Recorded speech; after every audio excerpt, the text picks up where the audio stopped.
Hey, I'm Angel, and I'm doing a rant.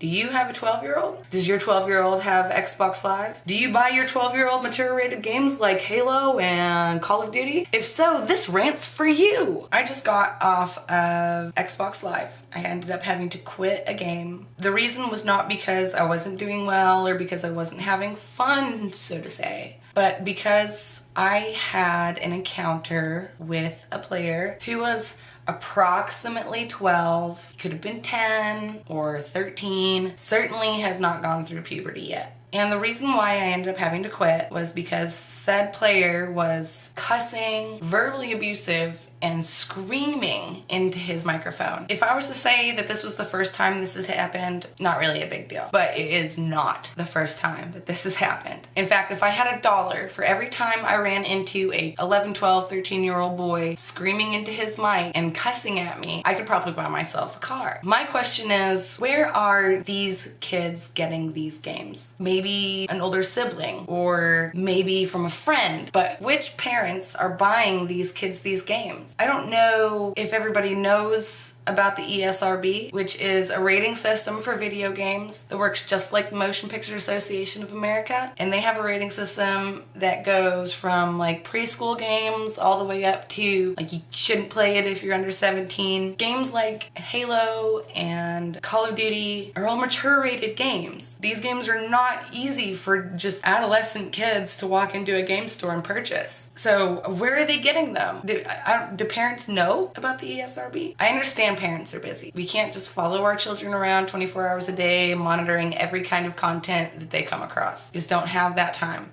It does not take long for parents to read a game review or even look at the back of a video game when you're buying them these games. I mean, are you that busy? But I don't have time to look up all these video game reviews. My life is extremely busy.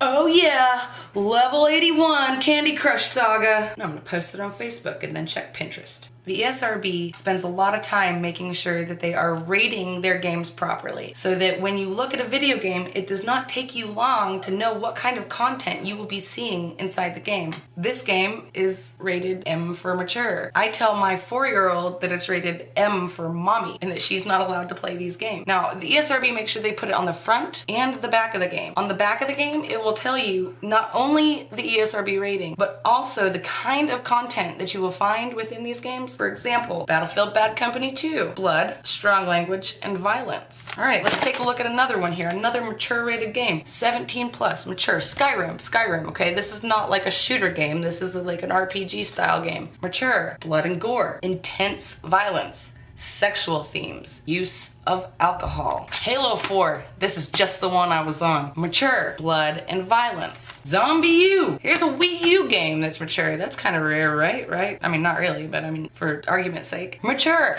blood and gore, intense violence, strong language. All right, see parents, they're right here. It's right here. It does not take long to look at the front and the back of a video game. Now, I mean, I'm not by any means parent of the year. In fact, I would not even attempt to put myself in the running for that. Sometimes I give my kids sugary cereals. We spend all day in our PJs sometimes. And that 2-hour recommendation that your pediatric doctor will give you for the amount of media they should have, we blow that out of the water. So you know your kid best. Maybe your kid is all right with a little bit of blood and violence. He's 13, he's seen Terminator, no big deal. I understand. But there's also something else that maybe parents aren't taking into effect here. And that's this right here. Online interactions are not rated by the ESRB. So I mean, the ESRB can't tell you who's gonna be saying what or what kind of influence your kids are gonna be getting from the people that they play with on Xbox Live. And on top of that, you can't hear it either because it's in their ear on their headset. Only they can hear what their friends are saying. But the ironic thing is that it turns out that the 12 and 13-year-olds are the ones saying the most disgusting and horrific things. Why? All I'm saying is that it doesn't take long for you to look on the front and back of a video game. I mean, you've got your tablet right here. I mean, you've got your phone, your handy dandy phone. You can look it up and see the interviews and the reviews. I mean,